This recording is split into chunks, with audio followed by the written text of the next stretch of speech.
Matthew chapter 18, verses 21 and 22 for our reading.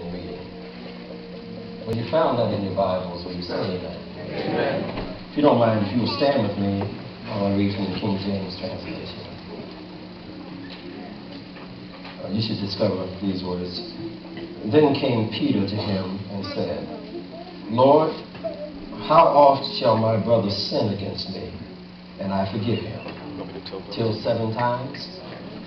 And Jesus saith unto him, I say not unto thee until 7 times, until 70 times 7. Y'all need me to read that again. And then came Peter to him and said, Lord, how often shall my brother sin against me, and I forgive him? Till 7 times? And Jesus saith unto him, I say not unto thee until 7 times, but until 70 times 7. As you take your seats, and don't get silent on me during this message. We're going to spend a little time on the theme, the heart and the art of forgiveness. The heart and the art of forgiveness.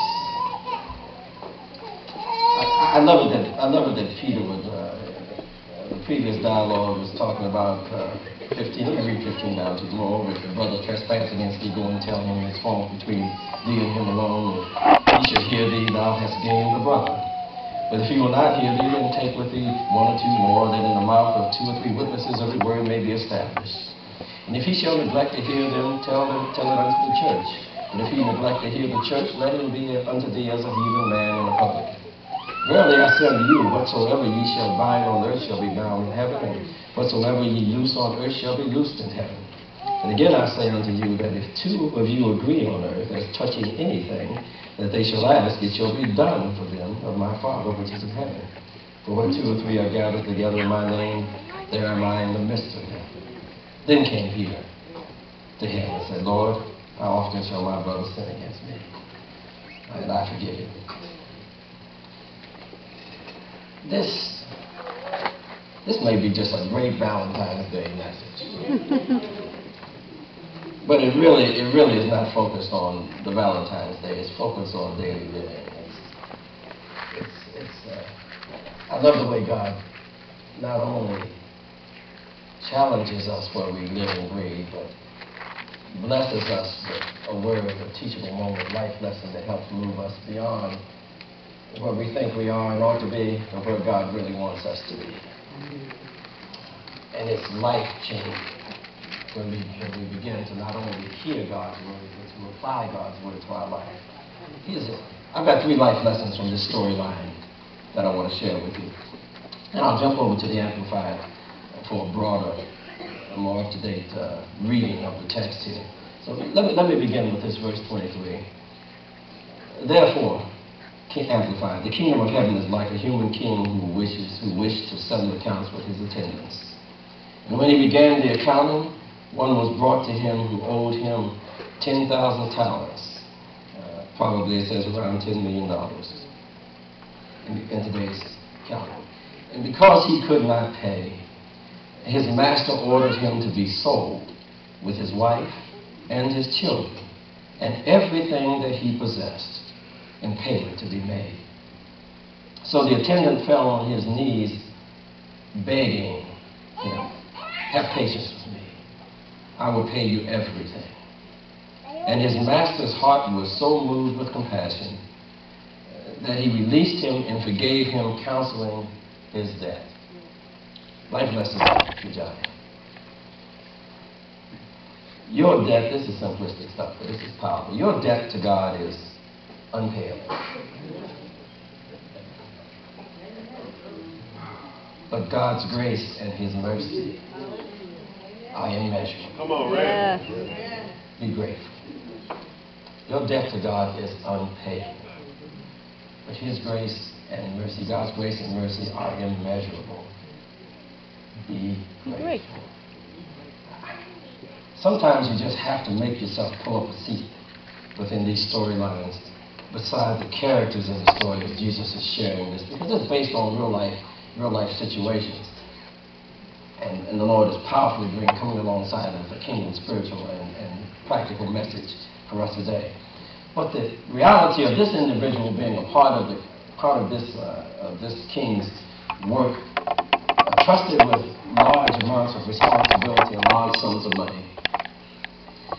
Having worked with him for whatever period of time he's worked with him, and having reached a point where it doesn't tell us how he finds himself in such great debt, but he is in such great debt probably because he has taken some of that money that was supposed to be paid to the king and set it on one side in his own purse over there and did what he thought he was going to do with the king's money. Not his money. From last sermon. Not me and my money. This is the king's money. And he finds himself being called up to the king, called up to this leader, to this king, and having to pay a reckoning, having to bring an account of why he owes so much money. And the debt is so large that it is absolutely unpayable. The target in front of him, the king realizes there's no way in a lifetime that you can accumulate this amount of funding to pay me back what you owe me. And he does what we all humanly would think to do when someone sits in front of you and says, I'm going to demand your livelihood, I'm going to sell you, I'm going to sell your wife, I'm going to sell your children, I'm going to sell everything that you own because you owe this debt. Now, I don't know about you, but I would get into a begging mode real quick too, if that's my best remedy. And so somewhere inside of this attendant, this worker, this leader, this individual, this servant that has been entrusted with these great responsibilities, is this heart of compassion for his family and his children, and he begins to get creative, and he does what we all do when we start begging. Just give me one more chance. Just give me, and I will pay it all back. Now, it's not, according to the scriptures, it's not mathematically possible for him in a lifetime to pay this all back. So he's destitute. He's at the point, at the end of his wits. He can't think of anything else. He's standing before the king, and the king is telling him that the just penalty for your transgressions are that we're going to sell everything. And even if you don't get it all back, I'm selling you and everybody.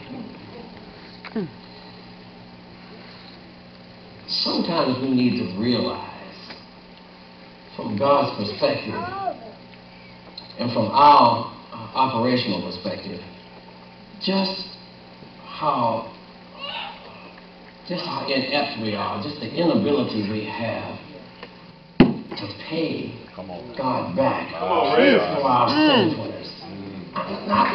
I know that washes over your head real quick. You catch it, you think about it for a moment, but we have a tendency to compartmentalize it very quickly. We praise God, but yet we really haven't stepped into the state that we are in the eyes of God. Talk to me now. Don't make me preach this to myself. Do you really understand how your inability to pay God Jesus. For all that you've done wrong? See that? Lord have mercy. If there was a way to repay for our sinfulness, then there would have been no need for Christ to come. Come on, Red. Jesus. But I don't need a Savior if I can save myself.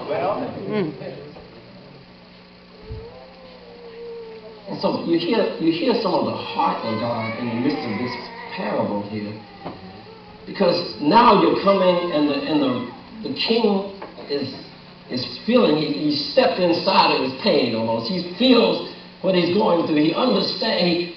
The begging the brother has come with such a, he begged with such apparent sincerity. I'm saying apparent sincerity.